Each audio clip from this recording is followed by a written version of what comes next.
There are 2 things అండి, capital expenditure, operational expenditure. ఎప్పుడైనా ప్రభుత్వాలు ఖర్చు పెట్టేది రెండింటి మీద. క్యాపిటల్ ఎక్స్పెండిచర్ అంటే కాంట్రాక్ట్ ఇచ్చినామా, దానికి స్పెసిఫికేషన్స్ పెట్టినామా, టెండర్ ఫ్లోట్ చేసినామా, ఎవరైనా కాంట్రాక్టర్ వస్తే వాడికి ఇచ్చేసినామా, వాడు పని చేసినాడా, రిబ్బన్ కటింగ్ చేసినామా, ఈజియెస్ట్ ఇది. దీంట్లో మనం మనం ఏం చేసేది లేదు, ప్రజల డబ్బు తీసుకెళ్ళి పని చేయిస్తాం. దీన్ని క్యాపిటల్ ఎక్స్పెండిచర్. రెండోది ఆపరేషనల్ ఎక్స్పెండిచర్. ఆపరేషనల్ ఎక్స్పెండిచర్లో అసలైన సత్తా చూపించాలి, అసలైన పని ఉంటుంది ఆపరేషనల్ ఎక్స్పెండిచర్లో. నేను చెప్పిన అన్ని ఆపరేషనల్ ఎక్స్పెండిచర్. ఒక ప్రజా రవాణా సంస్థని బాగుపరిచినామా, ఫుట్పాత్లన్నీ కరెక్ట్గా చేసినామా, జనాలని సేఫ్టీగా ఉంచుతున్నామా, పబ్లిక్ టాయిలెట్లను మెయింటైన్ చేస్తున్నామా, ఎవరైతే పబ్లిక్ ట్రాన్స్పోర్టేషన్ వాడుతున్నారో. ఒక్క పబ్లిక్ టాయిలెట్ మీరు ఎత్తి చూపించండి సిటీలో, ఎంత ఎంత దౌర్భాగ్య పరిస్థితుల్లో, ఎంత గలీజ్గా ఉంటాయంటే అవి మనుషులు కూడా పోలేరు, జంతువులు కూడా అట్లా ఉన్నాయి. అన్ని పడి కట్టడమేమో అన్ని మస్తు కట్టి పెట్టినారు కానీ ఘోరంగా ఉన్నాయి. Why are they not maintaining? Because it's an operational expenditure. కట్టడం వరకేమో జబర్దస్త్ కట్టినారు, మీకు అర్థమవుతుందా? కట్టడం వరకేమో జబర్దస్త్ కట్టి రిబ్బన్ కటింగ్ చేస్తున్నారు, మెయింటెనెన్స్ చేయట్లేదు. ఎందుకు చేయట్లేదు? Maintenance falls under operational expenditure. ఒక తెలివి ఉన్న మనిషి అయితే, ఒక విజన్ ఉన్న గవర్నమెంట్ అయితే, ఎవరున్నా they have to focus on how to maintain ఏవైతే ఉన్నాయో ఆల్రెడీ దాంట్లో మెయింటైన్ చేయాలి. నేను చెప్తున్నా కదా, మీరు ఇవన్నీ మెయింటైన్ చేసి ఏం కడతారో కట్టుకోండి, నేను ఒప్పుకుంటా. నేను ఐ విల్ బో డౌన్ టు యూ. మీరు అన్ని జబర్దస్త్ చేయండి, మీరు ఎన్ని ఫ్లైఓవర్లు అండర్ పాస్లు కడతారో కట్టండి, whatever it is, because they are failing at this. ఇది ఒక్కసారి వీళ్ళు కరెక్ట్ చేసినారంటే అక్కర్లేదు ఫ్లైఓవర్లు, అండర్ పాస్లు అక్కర్లేదు, ఈ ప్రజాధనం ఇక్కడ. ఇప్పుడు న్యూయార్క్లో ఎందుకు వెళ్తున్నారు? ఇప్పుడు నామోషి అండి చాలా మందికి ఇక్కడ బస్సులో వెళ్ళాలంటే. ఎందుకు? అలా ఉన్నాయి కాబట్టి. ఇప్పుడు మీరు న్యూయార్క్ వెళ్ళండి, మన మినిస్టర్లే మన వీళ్ళే మెట్రోలో వెళ్తారు. మన దగ్గర ఇప్పుడు మెట్రోలో ఎందుకు వెళ్ళారంటే లాస్ట్ మైల్ కనెక్టివిటీ లేదు. నేను మెట్రోకి వెళ్ళాలి అంటే ఒక బాధ, ఆటో ఎక్కాలి, ఇది ఎక్కాలి, ఇది చేయాలి. ఆడ నుంచి మళ్ళీ దిగిపోవాలంటే ఇంకో బాధ, ఫీడర్ బస్సులు లేవు. So this is an eco system that has to. ఇప్పుడు మన ప్రాబ్లం ఏమొస్తుంది, జనాలు ఒక ప్లేస్ నుంచి ఇంకో ప్లేస్కి వెళ్ళాలి, అవునా? అంతేనా? అవును. దాంట్లో భాగంగానే మనం వాహనాలని అవన్నీ తీసుకుంటాం. So the focus, urban planning focus ఎలా ఉండాలి అంటే జనాలని ఒక చోటు నుంచి ఇంకో చోటుకి తీసుకెళ్లడం మన ఫోకస్ అయి ఉండాలి, వాళ్ళ వాహనాలని కాదు. ఏ రోజైతే మనం వాహనాలను తీసుకెళ్లాలనే ఫోకస్ పెడతామో, ఏ రోజైతే వాళ్ళ వాహనాలను ఇంకో చోటు నుంచి ఇంకో చోటుకి తీసుకెళ్లాలనే విషయంపై మనం ఫోకస్ పెడతామో, ఈ జాగా సరిపోదు, ఈ భూలోకం సరిపోదు. ప్రతి ఒక్కరు కార్లు కొనడం మొదలు పెడితే నేనే దీనికి గిల్టీ. నేనే కార్ వాడతాను, వీలైనంత నేను మెట్రో వాడతాను, వీలైనంత అప్పుడప్పుడు పబ్లిక్ బస్సులు వాడతాను, కానీ నేను కూడా కార్ వాడతాను. బట్ నేనే స్వయంగా చెప్తున్నాను, మాకు మంచి ఫెసిలిటీస్ ఇస్తే మేము వాడము. నేనేదో కావాలని ఇక్కడ ఏదో నీతి వాక్యాలు మాట్లాడి అందరూ పబ్లిక్ ట్రాన్స్పోర్టేషన్ అంటే I'm guilty of using my own car, నేను ఒప్పుకుంటున్నాను. But I'm also want to use public transportation. I use metro but I fail. Metro stop దిగంగానే there is no proper channel, there is no proper feeder bus mechanism ఇక్కడి నుంచి ఇటు వెళ్ళాలి అంటే. So that is where the governments have to empower people like us. మా లాంటి వాళ్ళు ఎవరైతే కార్లు వాడుతున్నారో స్వయంగా వద్దు మేము కార్ వాడడం, షేడ్ లేదు. ఇప్పుడు నేను కేబీఆర్ పార్క్ కోసం ఎక్కడైతే ఎక్స్కవేషన్ జరుగుతుందో అక్కడి నుంచి తీసి బస్ స్టాప్ని ముందర షిఫ్టెడ్ అని పెట్టినారు ఒక బోర్డు. అక్కడికి వెళ్ళి చూస్తే ఒక్క రేకు లేదు, ఒక్క ఇది లేదు. ఎలా నిలబడతారండి ఈ మండు టెండలో బస్ స్టాపుల కోసం రోడ్ల మీద?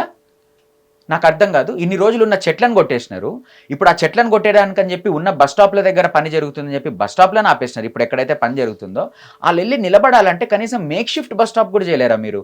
ఒక చిన్న బస్ స్టాప్ పెట్టి అక్కడ ఒక చలివేంద్రం లాగా నీళ్లు పెట్టి పెట్టలేరా? ఎండకి కాళ్ళు మండుతున్నా, తల పగిలిపోతున్నా, ఎండకి రోడ్డు మీద నిలబడి బస్ స్టాపుల దగ్గర కేబీఆర్ ఎంట్రన్స్ దగ్గర ఈరోజు విషయం చెప్తున్నాను నేను, గత 10-20 రోజులుగా జరుగుతున్న విషయం. కేబీఆర్ ఎంట్రన్స్ వద్ద ఇప్పుడు టెంపరీ బస్ స్టాప్ ఉంది, అక్కడ temporary makeshift bus stop కట్టినారా? వీళ్ళే కాంట్రాక్టర్లు ఎవరైతే పని చేస్తున్నారో వాళ్ళన్నా కట్టినారా? లేదు కదా. మీరు అర్థం చేసుకోవాలి, సింపుల్ థింగ్. కాంట్రాక్ట్ అయిందా, డబ్బులు వచ్చినాయా? మీకు నిజంగానే మనుషుల మీద శ్రద్ధ ఉంటే ఇంత చిన్న పని కూడా ఎందుకు చేయలేకపోయినా? ఆ ట్రాన్స్పరెన్సీని ఎవరు సూపర్వైజ్ చేయట్లేదో? I don't think so. చేస్తే పెట్టిండేవాళ్ళు కదా. The bus stop has been shifted from here to there అని పెట్టినోడే, ఆ షిఫ్ట్ చేసినోడి దగ్గరికి చేసినోడే 4 స్తంభాలు పెట్టి ఓ రేకు పెట్టచ్చు కదా. అది లేకపోతే ఆబ్వియస్లీ మీలాంటి వాళ్ళకి క్వశ్చన్ చేస్తారు. ఇప్పుడు ఎవరైతే సామాన్యులు అందరూ ట్రాఫిక్లో ఉన్నారో, మీరు చాలా మంది నాతో కానీ మన మూమెంట్తో కానీ చాలా సపోర్టివ్గా ఉన్నారు. కొంతమంది అరే మేము ట్రాఫిక్లో ఇరుక్కున్నామంటే మీరు జీవితాంతం ట్రాఫిక్లోనే ఇరుక్కుంటారు ఇట్లా ఫాలో అవుతే. జస్ట్ తాత్కాలిక ఉపశమనం అంతే. జీవితాంతం ట్రాఫిక్లో ఇరుక్కోకూడదంటే గలం విప్పాలి. పీపుల్ని ట్రాన్స్ఫర్ చేసే సొల్యూషన్స్ కావాలి, వాళ్ళ వాహనాలను కాదు. బస్సులో తిరిగే ప్రతి ఒక్కడు ప్రశ్నించాలి, ఎందుకు నువ్వు రోడ్లకు వాహనాల కోసమే కడుతున్నావు? ఎందుకు నువ్వు మా కోసం కట్టట్లేదని బస్సులో తిరిగే ప్రతి ఒక్క ప్రయాణికుడు ప్రశ్నించాలి. ఈరోజు మెట్రోలో తిరిగే ప్రతి ప్రయాణికుడు ప్రశ్నించాలి, ఎందుకు మెట్రోని విస్తరణ చేయట్లేదు? గత 10 సంవత్సరాల నుంచి అలానే పడి ఉంది. సో మీ వాదనలో, మీ ప్రొటెస్ట్లో ఎంత న్యాయం ఉందో, ఎంత లాజిక్ ఉందో అనేది కొంచెం పక్కన పెడితే, లైక్ అసలు మిమ్మల్ని పట్టించుకుంటారా జనరల్లీ ఒక ప్రొటెస్టర్ని? ఎందుకంటే చుట్టుపక్కల ఉన్న బంజారా హిల్స్, జూబ్లీ హిల్స్ మీరు అక్కడే ఉంటారు. వాళ్ళ అంటే మన ఏరియాలో ఇలాంటిది ఇక్కడ జరుగుతుంటే ఎంతమంది రావాలి? చాలా మంది రావాలి. కానీ రఫ్లీ ఒక 300 మెంబర్స్ వచ్చారా మొన్న? 300 మెంబర్స్ వచ్చారు. అందులో ఒకతను బెంగళూరు నుంచి వచ్చాడు, బెంగళూరు ట్రాఫిక్ని చూసి కూడా వచ్చాడు. ఇన్ఫ్యాక్ట్ బెంగళూరులో ఇలాంటి సంఘటన అక్కడ జరుగుతుంటే ఒక చెట్టుని అలా పెకిలిస్తే ఆ చెట్టుని ఒక మనిషి సమానంగా అతన్ని ఆ చెట్టుని ట్రీట్ చేసి దానిపైన ఒక తెల్లటి వస్త్రం కప్పి ఒక మనిషిలా ట్రీట్ చేసి దానికి అంత్యక్రియలు చేసినంతగా బాధపడ్డారు అనమాట. అంటే చెట్టుకి ఆ వాల్యూ ఉంది కాబట్టి వాళ్ళు అర్థం చేసుకున్నారు కాబట్టి.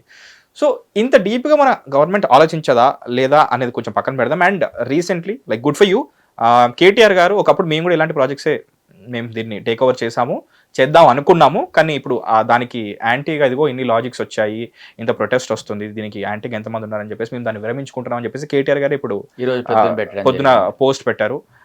కొంచెం హ్యాపీగా ఉంది ఆ విషయం. డెఫినెట్లీ అండి, ఎందుకంటే మేము ముందు నుంచి ఈ ప్రజా ఉద్యమం రాజకీయ పార్టీలకి అతీతంగా ఒక ప్రజా ఉద్యమంగా నడపాలనుకున్నాము. అదే నడుస్తున్న క్రమంలో ఈరోజు నిజంగానే ఈ ప్రజలు ఇంతమంది సపోర్ట్ తెలుపుతున్నారు, ఇన్ని చోట్ల సోషల్ మీడియాలో దీని గురించి మాట్లాడుతున్నారా కారణంగానే ఈరోజు కేటీఆర్ గారి దృష్టికి ఇది వెళ్ళి ఆయన దాని గురించి చెప్పడం జరిగింది. అండ్ నిజంగానే వాళ్ళు ఆ ప్రాజెక్ట్ చేయదలుచుకున్నారు 10 ఏళ్ల ముందు. ఇది 10 ఏళ్ల ముందు చేయాలనుకున్న SRDP ప్రాజెక్ట్ని కాస్త ఈ ప్రభుత్వం HCT అని తీసుకొచ్చింది. సో ఆ SRDP ప్రాజెక్ట్ చేయాలనుకున్నప్పుడు కూడా మేమందరం, నేను అప్పుడు ఇంజనీరింగ్ సెకండ్ ఇయర్ స్టూడెంట్ని, అప్పుడు కూడా సేవ్ కేవీఆర్ అని అరుపులు అరిచిన నేను ఈరోజు తిరిగి 10 ఏళ్ల తర్వాత మళ్ళీ అదే సేవ్ కేవీఆర్ అని అరుపులు అరుస్తున్నాను. అప్పుడు ప్రాజెక్టు స్టేలు వెళ్ళాయి, NGTలో మేము పిటిషన్లు దాఖలు చేసినాము. దాని తర్వాత స్టేట్ గవర్నమెంట్ స్టే ఇచ్చింది, కోర్టులు స్టే ఇచ్చినాయి. ఆ స్టేని కూడా ఇప్పుడు ఉల్లంఘిస్తున్నారు. మేము చెప్పేది 2021 NGT స్టే ఉంది. ఈ 1300 చెట్లను ఏవైతే మీరు కట్టాలని ప్లాన్ వేసినారో దాంట్లోని కొట్టకండి అని స్టే ఇచ్చింది. వీళ్ళు ఏం చేసినారు, అది SRDP ప్రాజెక్టు, ఇది HCT ప్రాజెక్టు, దీనిపైన ఏం స్టే లేదు అని వీళ్ళు దొంగచాటుగా రాత్రికి రాత్రి గుట్టు చప్పుడు కాకుండా కట్ చేస్తూ పోతున్నారు. Just tell me something, same project ని పేరు మార్చారా లేకపోతే నిజంగా డిఫరెంట్ ప్రాజెక్టా? అలైన్మెంట్ మారింది, దాని తర్వాత ముందున్న SRDP ప్రాజెక్ట్ వల్ల ఇంపాక్ట్ అయ్యే పార్క్ ఏరియా మారింది, ఇప్పుడు అయ్యేది మారింది. ఇప్పుడు ఎంత అలైన్మెంట్ మారింది అనేది డీటెయిల్డ్ ప్రాజెక్ట్ రిపోర్ట్లో ఉంటుంది. అది కూడా బయట పెట్టలేదు. నేను చెప్పేది అదే, ఏదన్నా మీరు చేస్తుంటే let the people be aware. ఇప్పుడు మీరు చెప్పే వాదన వాళ్ళు కడుతున్న దాంట్లో వాళ్ళ వాదనలో కరెక్ట్ ఉంటే అందరూ జనాలు వాళ్ళకే సపోర్ట్ చేస్తారు. మేము ఒక వాదన ముందు పెడుతున్నాం, మా వాదనలో కరెక్ట్ ఉంది కాబట్టి జనాలు ఇంతమంది రోడ్డు ఎక్కుతున్నారు. ప్రభుత్వం చేయాల్సిన కనీస బాధ్యత ఏంటి అంటే అన్ని ట్రాన్స్పరెన్సీతో బయట పెట్టాలి. ఫస్ట్ డీటెయిల్ ప్రాజెక్ట్ రిపోర్ట్ ఈరోజు బయట మీకు ఎక్కడ దొరకదు. ఎందుకు దొరకదు? అదేమి సొంత ప్రాజెక్ట్ కాదు కదా, అదేమి government project, taxpayers money. Why can't I see that document?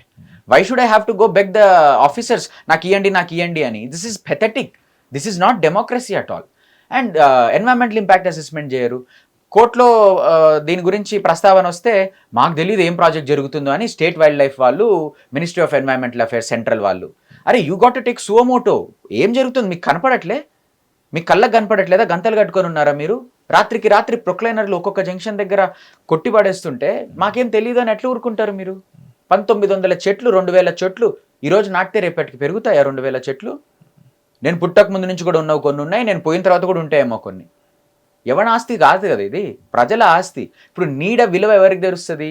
రోజు కష్టపడి పనిచేసే ఎవరైతే లేబర్ ఉంటాడో వాడికి కొంచెం గాలి పీల్చుకుందామంటే నీడ విలువ అతనికి తెలుస్తుంది. నీడ విలువ ఎవరికి తెలుస్తుంది? క్యాన్సర్ హాస్పిటల్లో ట్రీట్మెంట్కి వెళ్ళిన వాళ్ళకి, అటెండర్లకి, వాళ్ళకి స్తోమత ఉండదు చూడండి, వాళ్ళు పోయి ఉండలేరు.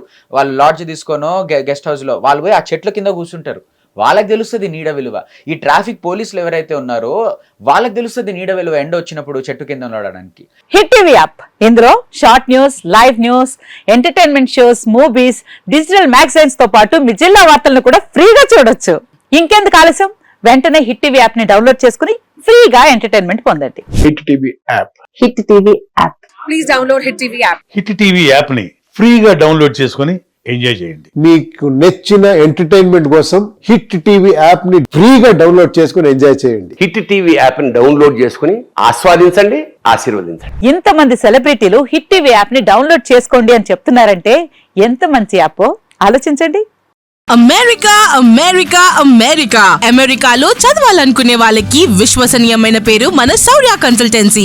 UK లో 1 year masters. UK లో 1 year masters. 2 years work permit up to 5 years visa. Contact Saurya Consultancy. Contact 89851 89851.